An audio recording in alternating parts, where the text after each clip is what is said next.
Scooby Dooby Doo, where are you? We got some work to do now. Scooby Dooby Doo, where are you? We need some help from you now. Come on, Scooby Doo, I see you, pretending you got a sliver. You're not fooling me, 'cause I can see the way you shake and shiver. You know we got a mystery to solve, so Scooby-Doo, be ready for your act. Don't hold back. And Scooby-Doo, if you come through, you're gonna have yourself a Scooby snack. Scooby-Dooby-Doo, here are you. You're ready and you're willing. If we can count on you, Scooby-Doo, I know we'll catch that villain.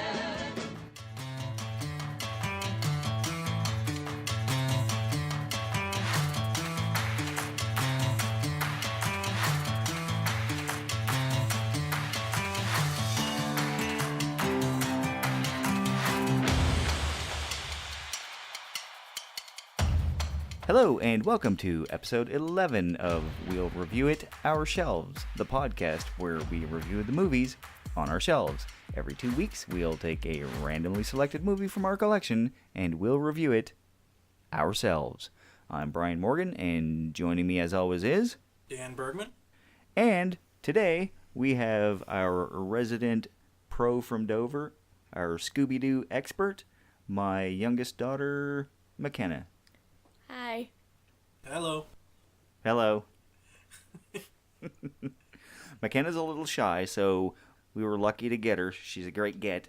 She knows a lot about Scooby Doo, and we're happy to use that in our favor on our favorite podcast. So, as we normally do, we ask the how did this get on your shelf question, because Mackenna is here, and that covers my end of it as well. Mackenna, how did this get on our shelf? Well, when my sister and I were a little younger than we are now, we used to like Scooby-Doo a lot, and our parents were like, alright, let's get them some Scooby-Doo in DVD form, because why not? There you go. And that's pretty much how this movie got on my shelf, or on our shelf. Yeah. Daddy, we want that, and now we have it. Yeah, well, I'm a sucker for my kids, so... Who isn't? But I have to say that this particular pick is the first one I say of our record where I didn't actually have it on my shelf. I did not own this one. Really? Really. When it was picked, and I don't know if anybody listened to the Cars episode and, heard my reaction when you said this was next week's episode, if that's not an indication, or if that doesn't convince you that these picks are random and totally by surprise, I don't know what will convince them. But I initially thought that this was a standalone, straight-to-video Cartoon Network production. I had no idea that this was an anthology of some original Scooby-Doo episodes. So this kind of turned into like a nostalgia walk for me. Because when I was probably even younger than Mackenna is now, I was watching Scooby-Doo on a daily basis.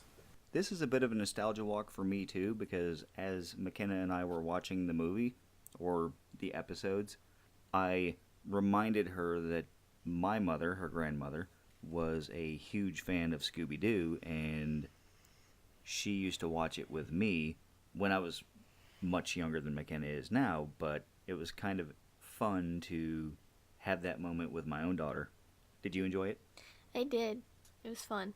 Did you have like a little bit of walk down memory lane, even though it probably wasn't that long ago for you? I mean, yeah, I did, even though it really wasn't that long ago. Do you remember watching this in the van on a trip down to Disney World? I know we had the little DVD player, and it was a thing that used to be on the player. Vaguely recall that, yeah. See, there you go. Nostalgia. I vaguely recall that. Yeah, it's funny. Isn't it funny at her age, she vaguely recalls it, and even at my age, I'm thinking, yeah, I kind of vaguely recall that too. You vaguely recall going to Disney World in my van? Well, you told me that, a couple weeks ago or something like that, and I vaguely recall that story. That's what happens when you get older, sweetie. All right. Well, I think that covers how it got on our shelf. That's pretty abbreviated. Yeah, I gotta be honest, it's like to talk about the subject of having on our shelves, I don't think this is something that is going to be on my shelf. If I want to have Scooby Doo episode, we've discussed earlier that I'm a real completist, and I like to have straight comprehensive collections. So as much as I enjoyed watching these, for the lack of a better term, these random picks of Scooby Doo episodes. No. They're not random. They're the spookiest tales. No, they weren't. That's what the box says. They were the spookiest tales. Okay. Of all the Scooby Doo tales, these are the spookiest. Okay, well let's go over the ones that were in the DVD, and then we'll talk about the ones that I think should have been under the title of the spookiest. All right. So let's talk about the first one. The first one was Vampires, Bats, and Scaredy Cats is the title of the episode. Interestingly enough, this was not a part of the original series. No, this is with Scooby Dum. Yeah, because Scooby Doo, Where Are You, the original series, was on from 69 to 70, and the second series was on in 75, 76, and that's where they introduced all of the Scooby relatives, like Scooby Dum. Did you know that, Mackenna? No, I did not. Yeah, and I didn't mind Scooby Dum so much. I mean, as an adult, I looked at it as really not necessary. But then again, they didn't give me an episode of Scrappy Doo, so thank goodness. I'm a little hurt by that because when I was a kid, Scrappy Doo was my favorite character. My mother liked him too, so it was kind of passed on to me that I should love Scrappy Doo. Okay. I loved Scrappy. He's feisty. Small dog. Well, that's to be expected. You guys own chihuahuas. Well, that's true. Yeah. Multiple now. We just recently got a new one. Yep, he's small. He's about 3 pounds. That is small. Dan has a dog. She's 23 pounds. Yeah, she's a little bigger. But we're getting a little off subject here. We are definitely getting a little... Well, we're still talking about dogs, and Scooby-Doo is a dog, and that was one of the things that I did want to bring up. For the life of me, I still cannot figure out how Shaggy can carry an entire Great Dane and run at top speed. Mackenna, do you have any logic behind this? He was on track. I guess maybe that'll help somehow. Okay. He was a skinny guy, though. That is true. No, he had those thin, sinewy orangutan muscles, where you're skinny, but you're strong as hell. Maybe. Yeah. That was one of the things I took down in my notes, because yes, I took notes, which is, I think, a first for me. I've never taken notes during a Scooby-Doo episode. So, did you have any questions? Why is it always foggy wherever they go? Usually when they're going to some place for maybe a vacation or a small getaway, it's usually foggy or some creepy place. Well, that's the atmosphere Yeah. that Scooby-Doo is known for. I mean, everything's got to be spooky. I mean, how spooky is it when you go during the day to some shopping plaza with a bunch of people doing shopping? That's not spooky. You got to go someplace abandoned, someplace with some fog or some mist, someplace isolated. I question their choice in holiday locales. I'm not really sure that I want to go on vacation with these people. The funny thing is that I was wondering if there's going to be a way for me to bring this up, but there is a fan theory going around about why the Scooby Gang ends up where they end up and doing what they do on a regular basis. And Is it suitable for family consumption? yes, and I wouldn't bring it up if it wasn't. But the theory goes is that Scooby-Doo, at least the Scooby-Doo Where Are You, and most of the ones where it's just the Scooby Gang, takes place in a semi-post-apocalyptic economic crash world. So, that's why every mystery involves criminals seeking money and using these ghost stories to scare people off from what is mostly rundown, abandoned, or at least isolated. But even if they go someplace that's still populated or in the middle of a city, like a museum, they're not doing much business. Or like it's someplace that's in trouble or, close to getting to be in foreclosure. And of course the ghost, quote unquote, that's trying to scare them away always ends up being some guy trying to scare them off. Old Man Witherspoon! Yeah, and he scared them off because, it's like he could have gotten all this money or whatever, you know? So it's like, that's the theory. And I'd have gotten away with it too if it weren't for those darn kids. Which is the recurring theme. Yep. And their meddling Damn dog. meddling kids. Yeah, it's like the updated modern Scooby Doo. I love it. It's like, I want to get away with it as a damn dog. Yeah. I don't know that I buy into that fan theory. No, you don't like that one? No, because even in the next episode, they went to Skull Island, which may or may not be where King Kong is. There could be a tie-in. I don't know. But they went to a friend's house, or a friend's hotel, rather, that was supposed to inherit the hotel. And they all seemed reasonably normally dressed, not the way that I would associate with a post-apocalyptic world. Well, no, they didn't say it was a total post-apocalypse. You know, it's like it was a semi-economic crash.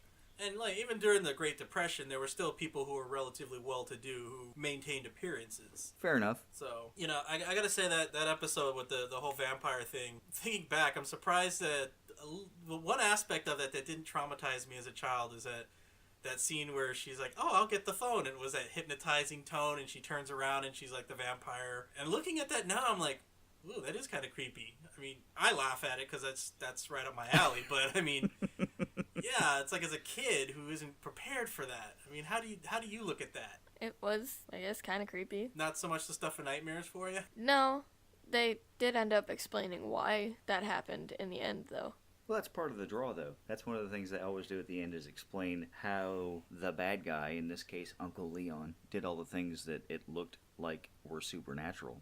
Yeah, you gotta make everything seem real. Keep up your act. That's true. Yeah. Here's a recurring theme, and this is something that I have always wondered about, but never really asked aloud, and I have the opportunity, so now I'm going to do it. See what you and Mackenna both think. So, in every episode of Scooby Doo, or at least of his spookiest tales, in the beginning, they show the creature, whether it's a zombie, or a witch, or a vampire, werewolf, whatever. They show them at the beginning when there's no one around, and they're already made out, and they're in character, and they're acting like the thing that they're trying to pretend to be. So if they're acting like the Yeti, which is when in one of the episodes, the Yeti ghost, he's already acting like a Yeti, and there's no one around. Who is he acting for? Why are they method actors? Are they really getting into the characters so they don't break the act when they're trying to scare off this random band of children? And the other thing is, they're going to all this trouble to scare away what usually amounts to 2 or 3 people. I'm glad they're good criminals, because maybe criminals nowadays wouldn't go to the elaborate ends that these criminals do to make the people go away. Mackenna, what's your thought? I guess they're practicing, or like you said, method acting. They have to be able to stay in character, or they might never know who's might be watching them, and they gotta keep up their act at all times. I have to agree with that. You know, maybe not so much of the method acting, but I think she really touched on it with the, you know, you never knew who's watching. And, you know, if you're someone like me who likes a good ghost story, and I look up on YouTube for a lot of videos about that, some of the spookiest things that you see are the ones that people just catch a glimpse of. You know, the quick face in the window, or the shadow that walks across the hall or something at a distance or whatever. Yeah, my explanation to that is that, yeah, they never knew who's watching, and the best way to make a scary legend is to keep people guessing. And yeah, it's like if somebody's just driving down the road and, oh, did you see that? It looked like a snow ghost or whatever, but I didn't see it. What was that? The less information they have, of course, the scarier it is. So, Yeah. yeah, I think there's our answer right there. Is, yeah, you never know who's watching, and what better way to create a legend than to be caught a glimpse of whoever just happens to drive by. I'll buy that as a logical explanation. The other question is, in Scooby Doo, in Scooby Doo, stop laughing at me, stop mocking me. In Scooby Doo, the Scooby Gang solves a lot of mysteries. And at the end of the day, it always turns out to be somebody in a mask. So, with that being said, why is it that they still buy into the thought that there are werewolves and vampires? Why don't they open up with, Which one of you clowns is wearing a mask? Well, by the expression on her face, I guess I'll field this one. I mean, the only thing I can say to that is that if they didn't, you wouldn't have a show. Well, I get that. Yeah, I mean, other than that, if you want to bring up the theory that Shaggy and Scooby are always high and that's why they keep hallucinating ghosts, maybe they go with that. And, Fred, Velma, and Daphne just humor them. It's like, all right, they're seeing a ghost. Let's go with it. But well, even in this first episode, though, Velma and Daphne are the first to come in contact with the vampire. Yeah, but, the thing is that if they were fully convinced that what they were dealing with was something of the supernatural, they wouldn't be looking for clues. Oh, we got a mystery to solve. Because, I mean, if you truly believe it's a ghost, then there's no mystery. It's a ghost.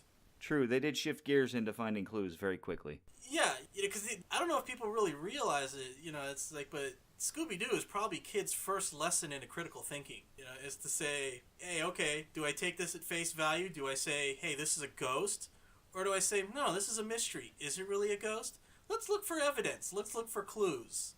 And, if they find more clues and they start to realize, like, nah, this isn't a ghost. And then, inevitably, almost every episode comes the trap. We're going to set a trap. Unless you're Egon and Spengler and Stantz and them, you don't set a trap for a ghost. You set a trap for a human being in a ghost costume. So, do you think that this taught you any critical thinking skills? Maybe. It might have. I'm not really sure. I probably didn't notice it was. Some of the best teaching is done without your knowing. Yeah, it's true. All right. So I think this, the last episode segued kind of nicely going into another episode that dealt with a vampire, but also a Frankenstein's monster and a werewolf, the universal horror movie trio. I was thinking the same thing. I don't know if they intended on doing it, but it was a nice homage to the Universal classics. I'm pretty sure they did. With the nature of the show and the things that they did, I think that was intentional. And this is the first of the episodes from the original series, the Scooby Doo, Where Are You?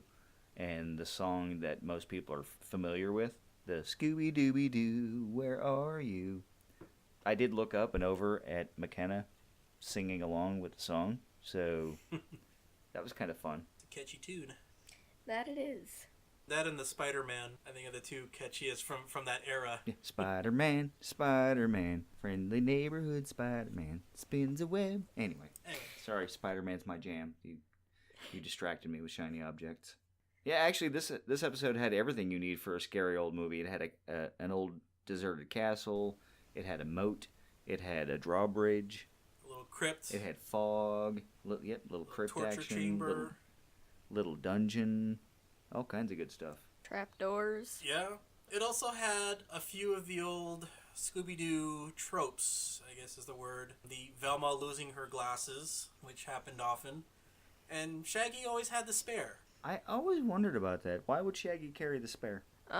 It has been confirmed on some occasions that Shaggy and Velma were a thing at one time. How do you know this? The Scooby-Doo expert. What? She What reads. kind of internet sites am I letting you go to? Your internet is cut off. Just saying. You're grounded for knowing things. Just tell him, hey, you want to be on this show. You said I was an expert. I'm giving you information. Either deal with it or change the show. But even besides that, I guess Shaggy and Velma are good friends, so Velma would trust Shaggy with her extra pair of glasses, which I don't know why she would trust Shaggy. I would think that Shaggy would lose them, but that's just me.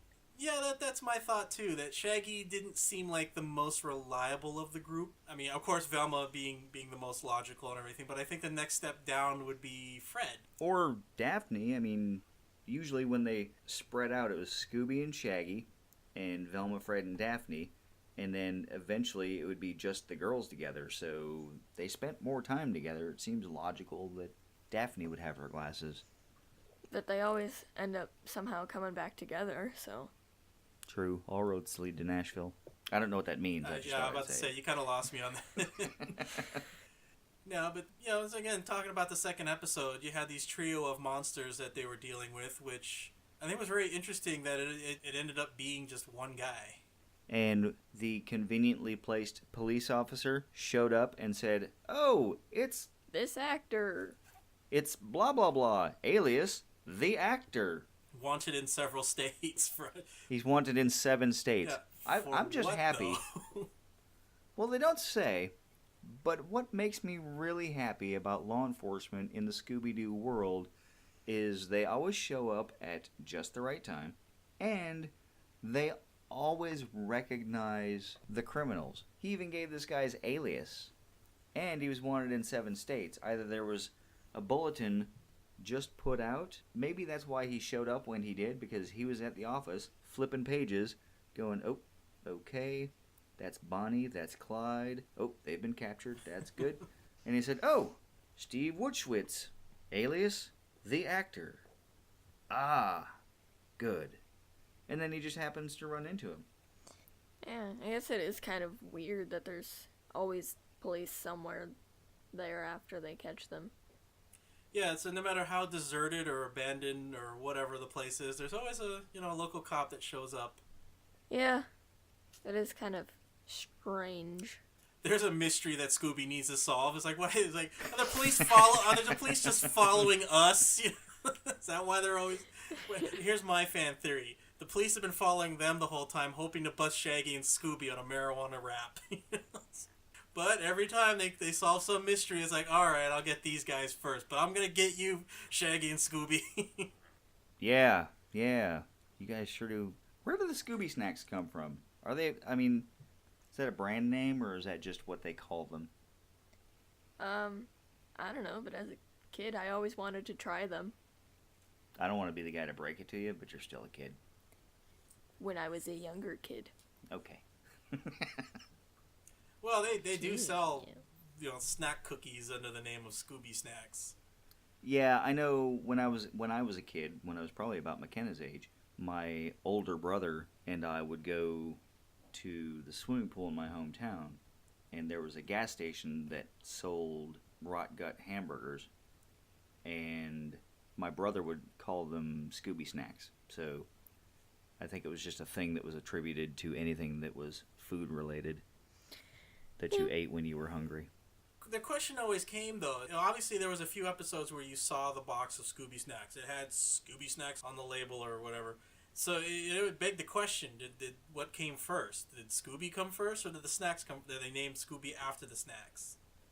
I'm going to lean to the snacks came after the cartoon. I think they just made them up for the show. I don't know. That's a good piece of research right there. What does my pro from Dover say? Maybe it's just a box of normal snacks that they put Scooby Snacks on top of. They put a label on it. You could have done that too. True. But no matter what, Velma always seems to have some on hand. Where does she keep them? I have no idea. It was a pretty thick sweater she always wore, no matter what the weather. Well, you got to think there's always fog wherever they go, so that implies that there's a chill in the air and a temperature differential, so you got to be prepared. Yeah, maybe we had climate change in a different direction, and now it's in that post-apocalyptic world. It's all cold. They're probably in Vancouver. That seems to be where a lot of the good spooky series are filmed. I think they did a lot of X-Files up there. Supernatural does a lot of filming up there, don't they? Yeah, I think Riverdale was filmed up there. Yeah, McKenna's a big fan of Supernatural, and she's been watching Riverdale as well. I finished it.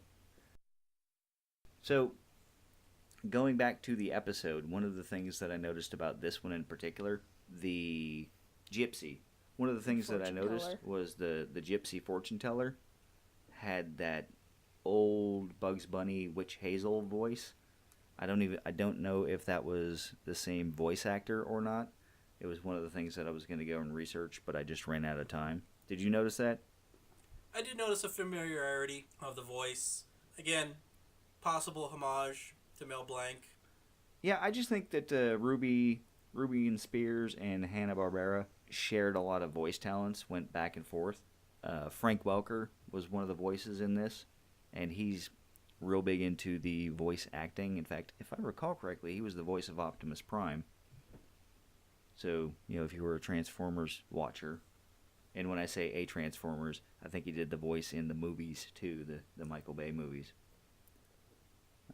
And one of the things that I did want to point out, and I don't know if you knew this or not, or if you remembered it from your days at the schoolhouse in San Diego, but Casey Kasem, who did the voice of Shaggy, was a lieutenant commander in the United States Naval Reserve, and he did a lot of the voiceovers for some of the training videos in A School. I had no idea. A couple degrees of separation from Scooby Doo to Naval Service to our podcast. That's right. So what was the next episode after that? That's Snow Ghost. That was the Yeti, yeah. I have to say that one was kind of close to among my favorites. As a child, my mom, she didn't let me watch a lot of scary movies. There were a few here and there, and one of them was on this Abominable Snowman movie. It was like some cheap 70s horror flick. I guess she didn't think it was that bad. And so the Snow Ghost episode was kind of the closest thing to that. That came close to being of my memorable favorites as far as Scooby Doo episodes go. I'll be honest, I couldn't remember who the bad guy was at the beginning of the episode. Not like He was the large hotel manager. Oh, I know that now, and I figured that out later on. I'm just saying it was one of those, usually when you see the episode title, you're like, oh, that's the one with, X and so, and that's who is playing the bad guy. Yeah, this one I could not exactly remember right off the top. So I don't think this one struck a chord with me. Not even with the Peter Lorre caricature? Thank you for mentioning that, because that was something, again, that I wrote down in the notes. And then I asked Mackenna if she knew who Peter Lorre was. I haven't seen Casablanca, so... I have failed as a father. Yeah, I watched Casablanca with Cassidy, not Mackenna, so... But that's okay. That gives me the opportunity to watch it with her. So what did you think about this episode, Mackenna? I thought it was pretty fun. Like most of the episodes are, though. What's so fun about them? Just the way that they go through the whole wherever they're at and kind of have to go through many trapdoors and rooms and secret places to find clues and who the person actually is. Okay. Did transparent skis cross your mind? Not until they mentioned them, no. To this day, I totally forgot about the transparent skis until I saw this again. Yeah, not a thing I would even think of, because, it's transparent, okay, you don't see the skis, but wouldn't you see the tracks it left behind in the snow? You'd be too busy being scared, so... Oh, okay. That was a big, scary snow yeti. Yeah. One of the other things that this is the first episode that I recall where they're not wearing the same clothes. Oh, yeah. Yeah, no, they're wearing winter clothes. Velma has on a thicker sweater. But it's all still color appropriate. Yeah, they still maintain the same colors. Yeah, it was all the same designer, I guess. Color schemes. Color schemes, yeah. Well, I think Daphne's independently wealthy, isn't she? Yes, she is. Or from a well-off family? Yeah, she is. Now, where do we learn that? I don't think I've ever heard that. It's more so confirmed in the more recent series. Yeah, I think they also confirmed it in a pup named Scooby Doo, if I recall correctly. Yeah, I think so. When they used to hang out and solve mysteries at the mall. I don't think I've ever laid eyes on that series. Well, the girls were growing up around that time, when that was on, so kind of watched it with them, because at the time we only had one television. They watch it, you watch it. Yes. So, with Daphne being at least comfortably well off, perhaps she had her own designer that would provide them with their foul weather gear. It would explain where they got all the gas for the mystery machine. Yeah, because they didn't seem to have any kind of jobs whatsoever. No. No. Although, there was one episode, and forgive me, I don't exactly remember what the mystery was, but I do remember where they said that they needed to get some money, and I can't remember where they took a job, but they took jobs. And that's how they stumbled onto the mystery, working someplace at like some restaurant or factory or something like that, and it ended up being haunted, quote unquote, and that's what started the mystery. So that was the only time that I can recall where they were actually employed. I actually kind of remember in the most recent series they did for Scooby Doo, where I think it was Shaggy who was working at like a clam shack or something. he worked there every now and then. Yeah, I seem to recall a couple of episodes where he was working. And there was also, and I know I'm going to mention Scrappy Doo again, but there was that little brief stint in the, I think, late 70s, early 80s, where it was just Daphne, Shaggy, Scooby, and Scrappy running around doing stuff. I vaguely remember that. So Daphne must have some money, because I think Shaggy was doing something different with his funds, let's say. So you said this is one of your favorite episodes? So if I was to have a top 10, this one would probably end up somewhere in 11 through 20.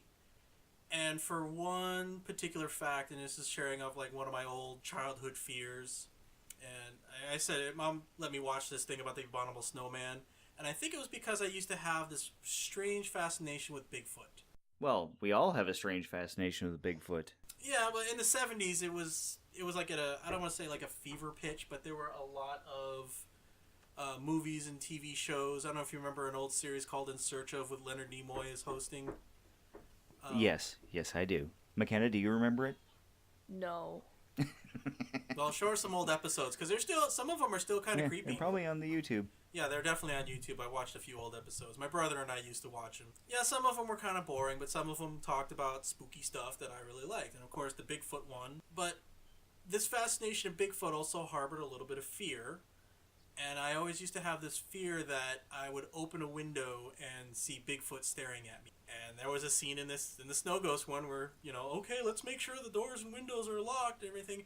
And Shaggy's like, I'll make sure this one's locked. He pulls up the blind and there's a Snow Ghost looking right at him.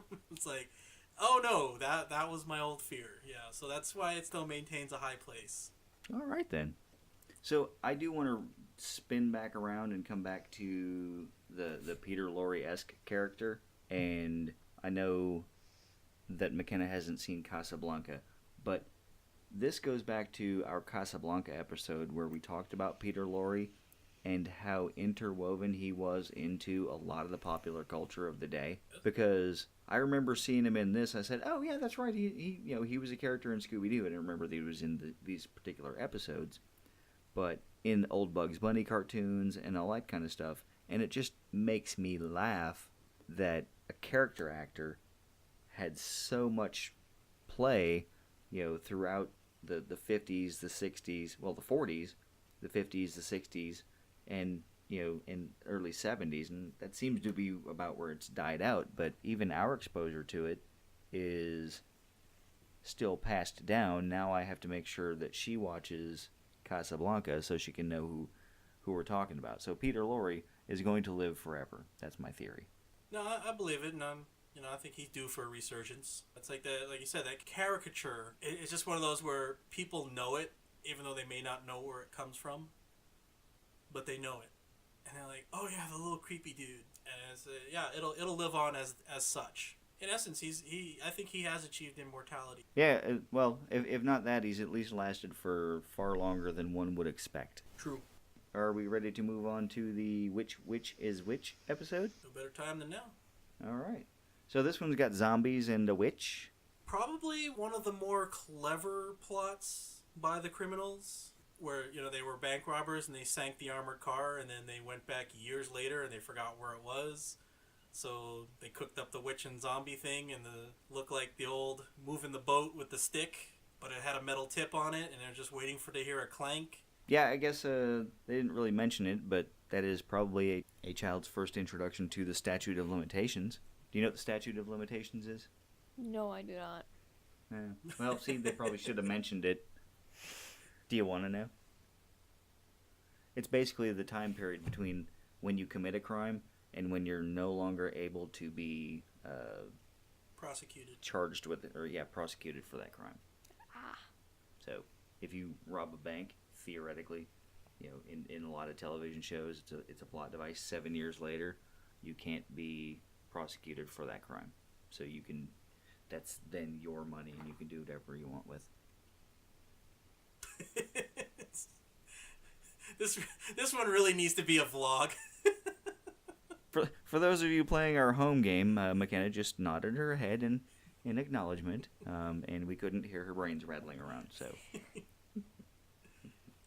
I remember this one when I was a kid, because one of the things that I always wanted was the smoke pellets or whatever those were Mm-hmm. that they threw, and it made such a cloud of smoke that they were able to appear from behind it as if they appeared magically. And I always wanted to be able to do that like a ninja. That would be fun to do. Yeah, I don't think I ever saw those like in any novelty store or anything. I mean, yeah, even the concept of that even lived on to Tim Burton's Batman, and still we don't have that. I don't know why. I remember reading comic books when I was a kid, and they had the full-page ad of novelty items that you could buy, X-ray specs and smoke bombs and stuff like that. And I remember scraping together my paper route money to buy the magic smoke fingertip things, so you could be like a magician and have smoke come out of your fingers, sort of like this. Mm-hmm. And I got it, and it was like a putty or something, some sort of sticky substance you could rub on your fingers, and then when you pull your fingers away, you get a little tiny puff of smoke. Little tiny puff. That was it. Totally useless, and I wasted $1.25. Oh, is that all? Yeah, well, in the 70s, that was a lot of money. Well, actually, it was the early 80s. So. I suppose that was a fortune back then. That was like a week's allowance. Mackenna, what did you think of this episode? I liked it. It was pretty cool. What made it pretty cool? I guess the fact that, yeah, they did come back after all that time. And they made this whole act up so they could find it without really being discovered that they were trying to find it. Okay. One of the things I like about the Scooby Doo criminals, and I said this at the beginning of the episode, is they're awfully nice criminals. They never really want to hurt anybody. They just want their money. That is true. They'd rather scare people off than eliminate them.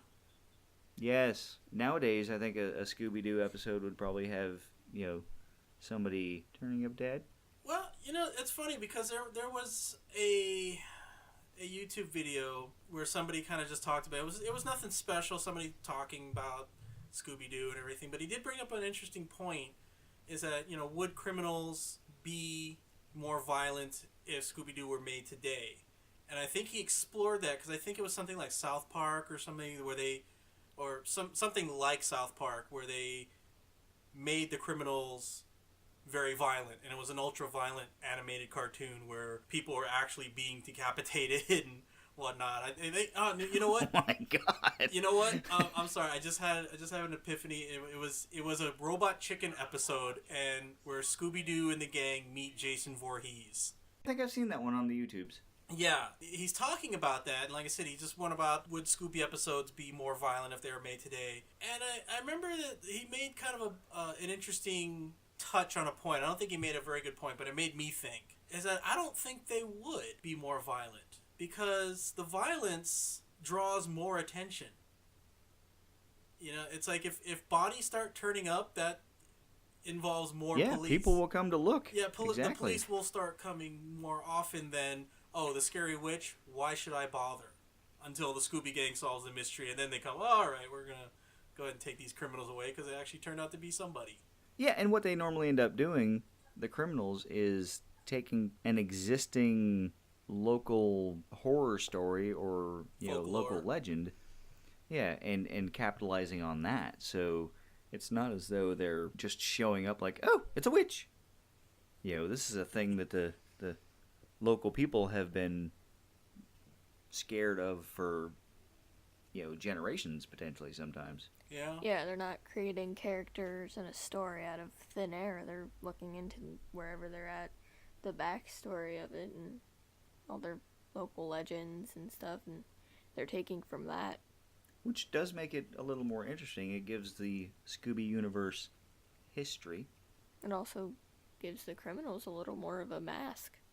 How so? Because they can hide behind this local legend, and it helps them, because some people might not believe that local legend, so if somebody were to report, hey, I found something, they'd probably be like, oh, that's not true, it's just a local legend, it was probably just somebody dressing up like that, and they wouldn't really go think, oh, I have to go check this out now. They just kind of leave it as a legend or a myth. And that gives the criminals a little more time to do whatever they're trying to do. Makes sense. Yeah. Newfound respect for some of these criminals. Yeah, because I had in one of my notes, like, these are the dumbest criminals ever. You know, but the way, I don't know, the way she explains it, it just makes me think, it's like, yeah, maybe they would have gotten away with it if it wasn't for those meddly kids. Yeah, I gotta say, they probably would have. You know, because Thank goodness for the Scooby Gang. what better fear to exploit than the fear that already exists? And apparently in this world, it's full of gullible people. I don't necessarily think that they're gullible, because what she said makes perfect sense. If you're in some small town and you've got some old haunted mansion and you hear some rustling around there, all that serves to do is reinforce the legend so nobody thinks about it. It's not that they're necessarily gullible.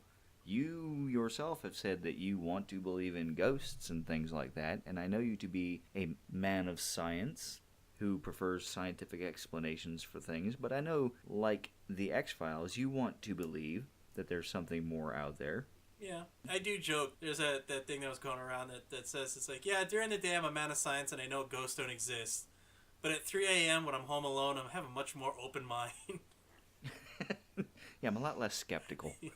I guess in some way we all maybe have some sort of hope that there's something else out there, and that not everything can be explained by a scientific answer. Yeah, and so now Scooby Doo is just this one huge downer because they just keep explaining away all these ghosts. Maybe there's something else out there. Maybe Reverend Thomas has something out there. Nope, he's a fake. He's a fraud. Aww.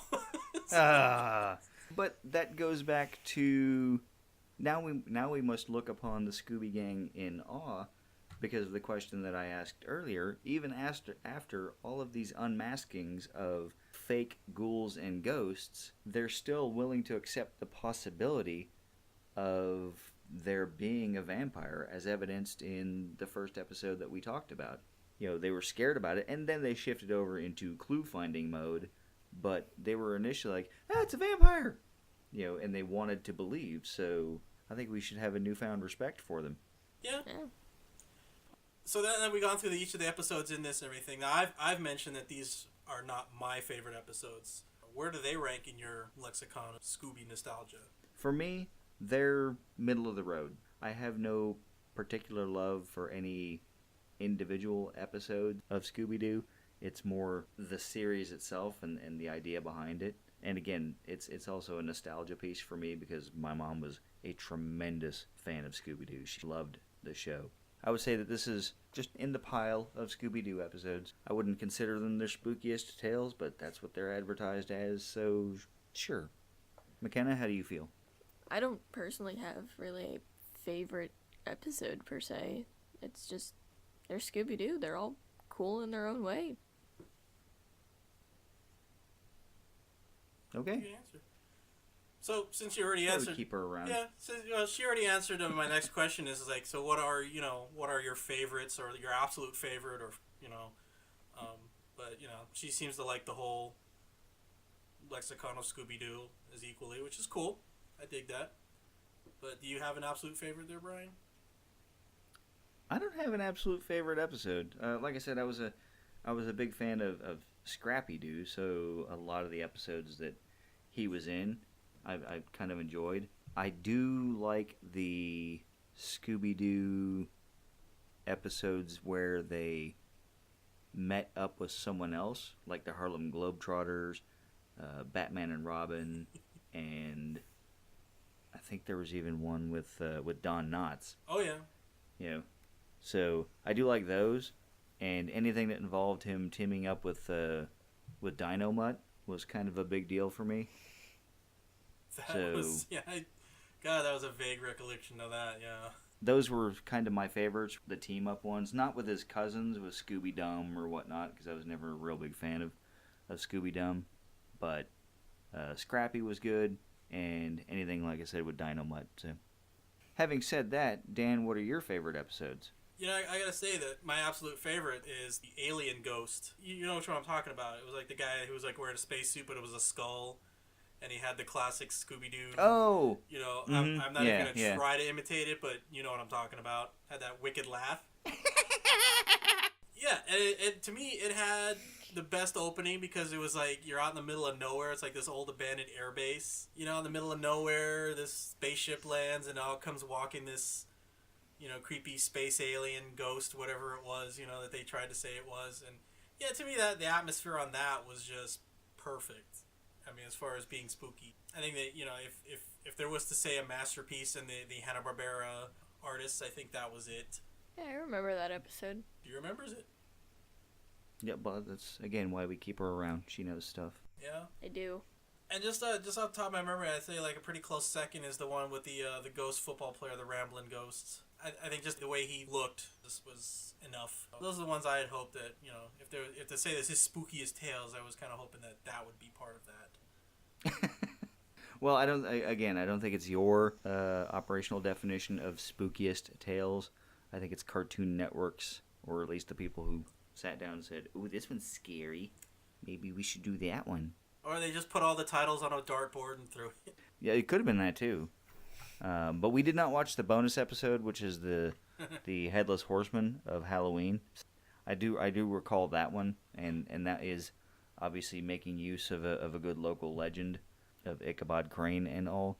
I'm just curious if that implies that they live in the Northeast somewhere.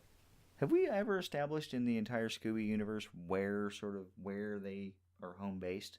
I don't think they've mentioned what area, like northeast, southeast, or southwest, or wherever they live, but I do remember their town name being Coolsville.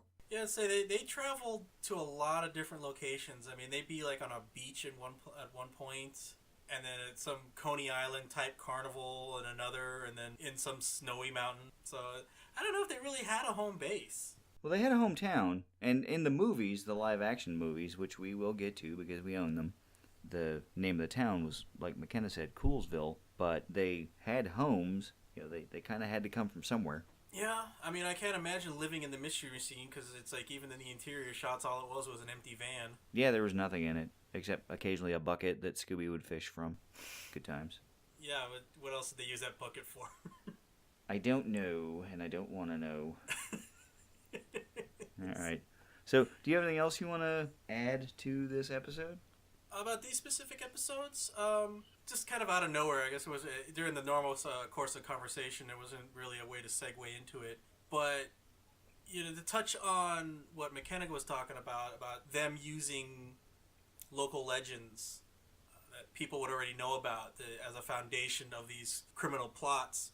In the Snow Ghost episode, the criminals used the story of an individual, a Tibetan man, which, by the way, looking back in a less racially sensitive time, I was like, kind of like, I mean, I don't think they're overtly offensive on this one, so, it's like, this is the best they could do at the time, so I don't think I'm going to be offended by this. It was the 70s. It was a little different time. Yeah. It wasn't that bad, it's like, it could have been a lot worse, so I'll give them credit for that. But the point I'm trying to make, though, is like in that episode, the criminals are using that man's story as a foundation for their criminal activity. But he's the only one who knows that story. How would they use it for everyone else? I mean, did this guy tell all the locals? He may have. I mean, he looked like he lived there, so I'm sure he'd spoken to someone at some point. Okay, I mean, because I'm thinking it's like one guy's story. I mean, really not a foundation of fear there. So my question is, were they the original Yeti? Because in his story, the Yeti was killed, or at least fell down a cliff or whatnot. But if they brought a new Yeti, wouldn't the Tibetan man recognize that's not the one that he was telling them about? Unless he was giving them very technically accurate descriptions of the Yeti that fell to its death, how would they know how to make the costume just right so that he would recognize it as well? I'm sure it would have been part of casual conversation. What did he look like? Tell me all about it. Yeah, draw me pictures. And then of course any imperfections would just be dismissed as, well, it's a ghost. Yeah, fair enough. So, was there anything else that you wanted to add? Are you asking me or Mackenna? Either one of you. Okay, she's got nothing. What do you got?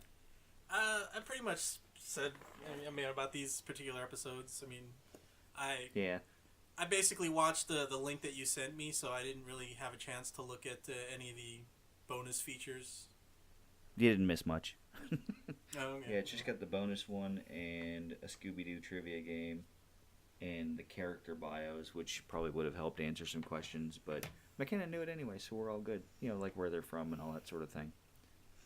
There were a couple of little minor things that I wanted to discuss, and again, like you had said earlier, there was no real way to segue. It was just some things that I found interesting from a nostalgic standpoint or from a looking back at the cartoons of the age. There was a lot of reuse of animation where the ghost or Scooby and Shaggy would be running down the same cell animation about 15 times. And it was really all they had to do was just get those legs running, and they just had to keep moving it past. So I think they used the same animation over and over and over again. It's kind of neat and kind of annoying at the same time. When I was a kid, I probably barely noticed it. But now you're staring at it going, really, you guys couldn't pay an extra $40 to get some guy to animate a different cell?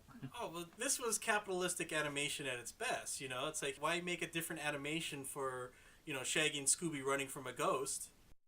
Yeah, in the 70s, I mean, really the early 70s, late 60s, the time frame that this came from, had a lot of that same style. And then when you get into the 80s, kind of like we talked about on the Cars episode with Turbo Teen, it's just like, we just not even change the background or the way they're running. It's just like, we just cut to the same piece of animation and then cut into them doing something. So it started getting a little cheaper on the animation, but even so, this still holds up. Yeah, and I was going to say, back then, we probably would have looked at it as like, wow, that's cheap. You couldn't spring for a different animation. But now we kind of look at it, it's like the way they animate Shaggy and Scooby running, where Shaggy's kind of got that leaning forward, like he should be falling on his face, but he's running, and Scooby with his rolling feet. Now we look at that, that's classic. You wouldn't have it any other way. Nope. One of the other things is the safety mechanisms in the vehicles were simply atrocious. And I know seatbelt laws hadn't really come into effect yet. Fred always wore his seatbelt when he was driving. I don't know how they got the seatbelt on the 4 people in the front seat. That's not important. But when they hopped into the snowmobiles in that Snow Yeti episode, and they hit a bump, they would always switch vehicles, and they did it in the boats. But one of the things that really just bothered the hell out of me was in this last episode, they're in the swamp and they find that airboat, and it's just a great big 2-bladed fan. There is no guard around that thing whatsoever, and they're just rolling down the waterway. And I believe it was Scooby actually throws the anchor out, and I'm like, what are you doing? You're trying to kill somebody. But the good thing is, and this is the part that the last thing that I kind of wanted to mention, just because I laughed when I watched it because we had covered a Goofy movie, was Scooby gets bumped out of the airboat and into the boat into the coffin, was it? Shaggy grabs a fishing pole and casts and catches Scooby. Yeah, they were in the money sacks, and Scooby's sack got caught on a root and got hit with the branch along with the criminals and got stuck in the boat. So Shaggy used a fishing rod to catch him. And he was able to catch him, still not knowing the perfect cast. So apparently Max didn't need that to catch Goofy in a Goofy movie. It's just a plot device. Damn it. Well, it makes the plot move. I thought of this earlier, but maybe the reason why Fred always wore his seatbelt when he was driving, maybe because his dad was actually known to be the sheriff of their hometown. Oh, there you go. Father raising him upright. So, and then on a completely different note.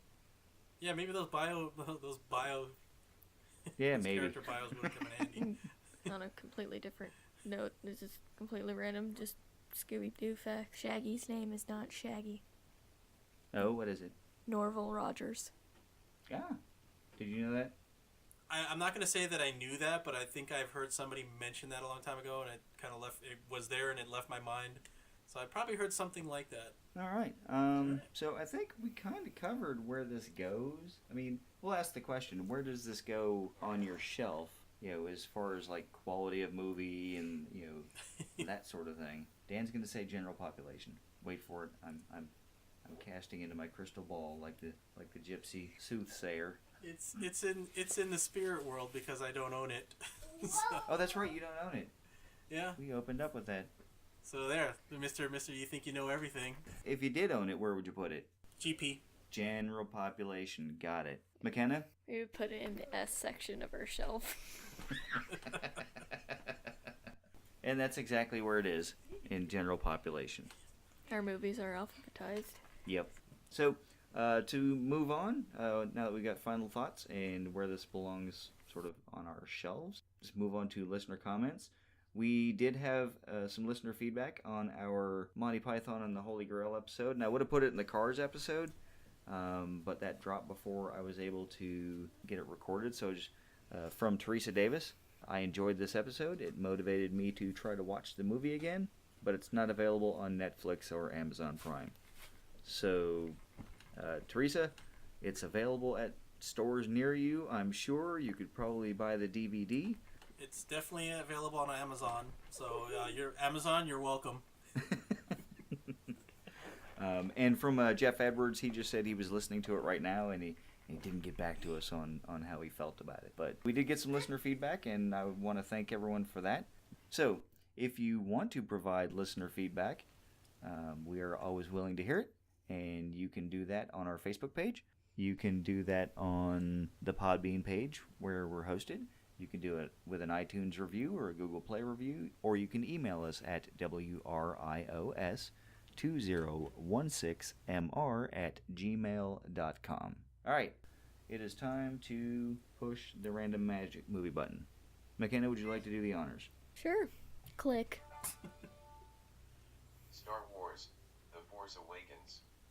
So, our next movie is Star Wars The Force Awakens, and I don't think McKenna's going to join us for that one unless she wants to. The invitation's open. I might. Okay, she might. There we go. And with that, McKenna, would you like to say goodbye to everybody? It was fun doing this episode. Cool. Well, it was fun having you. I enjoyed it. Thank you for inviting me to come to this episode. You're welcome. Yeah. Oh, and there's Dan's appropriately thematic goodbye. With that, we'll see you in 2 weeks.